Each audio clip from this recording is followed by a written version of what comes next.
ফরাসি president Emmanuel Macron কি সত্যি স্ত্রী ব্রিজিট ম্যাক্রোর কাছ থেকে থাপ্পড় খেয়েছেন, তাও কি সবার সামনে প্রকাশ্য?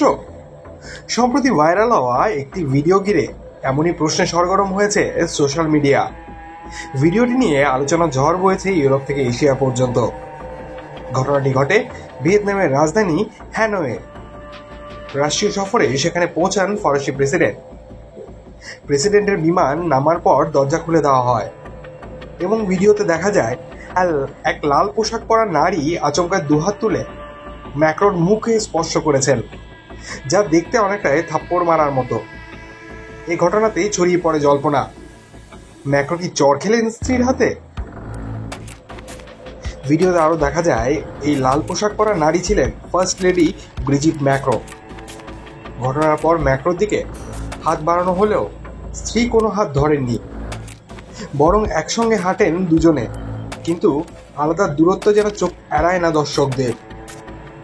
এরপর থেকে শুরু হয় গুজব, দাম্পত্য জীবনে কি চলছে অশান্তি? উল্লেখ্য, প্রেসিডেন্ট ম্যাক্রো ব্রিজিটের সম্পর্কে নিয়ে অতীতের বহুবার আলোচনা হয়েছে। ম্যাক্রো যখন স্কুল ছাত্র, ব্রিজিট তখন তার শিক্ষক ছিলেন। বয়সের ব্যবধান 24 বছর।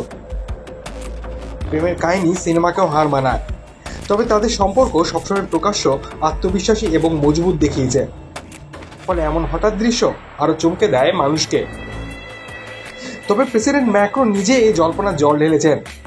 ফরাসি সংবাদ সংস্থা এএফপিকে দেওয়া এক প্রতিক্রিয়া তিনি জানান, ওটা নিছকই মজা ছিল, মাঝে মধ্যে আমরা এরকম করি।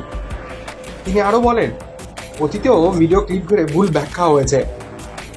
উদাহরণ দিয়ে তিনি বলেন, কেউ কেউ দাবি করছিলেন তিনি নাকি তুরস্কের প্রেসিডেন্ট এরদোয়ানের সঙ্গে কোকেনের ব্যাগ রদল বদল করেছেন, যা সম্পূর্ণ ভিত্তিহীন। ম্যাক্রোর স্পষ্ট বক্তব্য, এই ভিডিও ব্যাখ্যাগুলো কোনোটির বাস্তব ভিত্তি নেই। সবার উচিত শান্ত থাকা এবং অনুমান ভিত্তিক মন্তব্য করা। তবু ভাইরাল ভিডিওটির মুহূর্তের নাটকীয়তা, অভিব্যক্তি, নীরব অঙ্গভঙ্গি সোশ্যাল মিডিয়ায় ছড়িয়ে দিয়েছে নানা ব্যাখ্যা, নানা তথ্য।